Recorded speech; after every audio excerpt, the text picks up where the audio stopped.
Sure. And now moving on, viewers, Danish Defense Minister Troels Lund Poulsen and Greenland's Foreign Minister Vivian Motzfeldt visited Danish troops guarding the Buxtehude electric power plant in Greenland.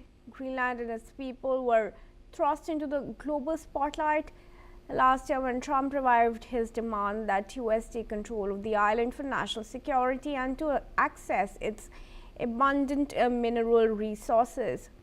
Trump has since backed away from threats the US could take the island by force and said he had secured total and permanent US access to Greenland in a deal with NATO, but much of the detail remains unclear.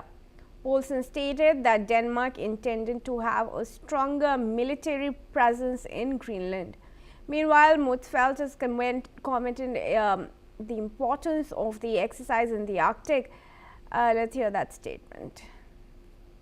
I think what we are going through is something that we have never been through before. So of course the new normal is very new to us, and have the feeling of that you are not standing alone is very, very important for the Greenlandic people. So that's why we are here, also to show how thankful we are, and the situation demands that you know how to protect Arctic. That's why we also do all these exercises. If you do it in the Arctic and if you do it in a place that is not Arctic, it's completely different.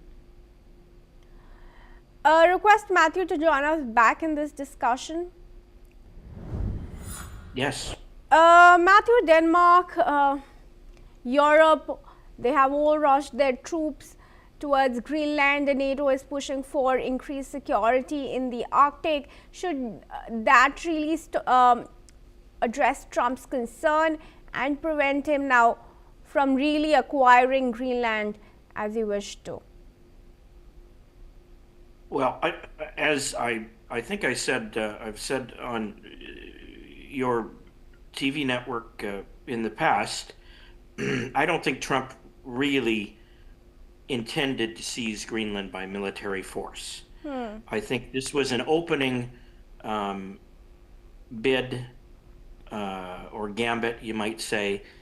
This is the way the man negotiates, and so he makes like a strong or seemingly bizarre or outrageous demand that Greenland be ceded to the United States by Denmark, and then moves to a more reasonable demand after everyone freaks out and starts screaming, and then the subsequent demands are more agreeable. And I think that what the Trump administration was aiming at here was bolstering security in the Arctic, because they think that Greenland they view Greenland as integral to U.S. national security, and they want Europeans and Danes to do more to safeguard Greenland and the Arctic region with its shipping lanes and what have you. And so if what is happening now, if the Danes are now taking a greater interest in sending troops to Greenland, and the European Union has also been sending troops to defend Greenland, this is a win in Donald Trump's calculation, because I think that's what he wanted to begin with.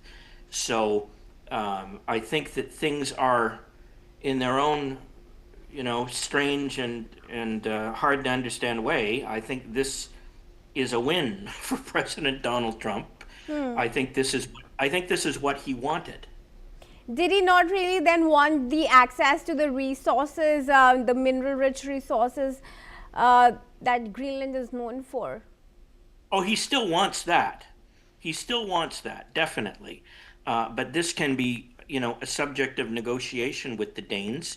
they have some access. I know that they have a right to have by treaty, they have a right to have limited military installations there. But I think that Donald Trump wants the United States to have access to minerals, have mineral rights in mining rights in Greenland. They want the rare earths that are there, and they want greater access to that for U.S. Interests. So he still wants that, but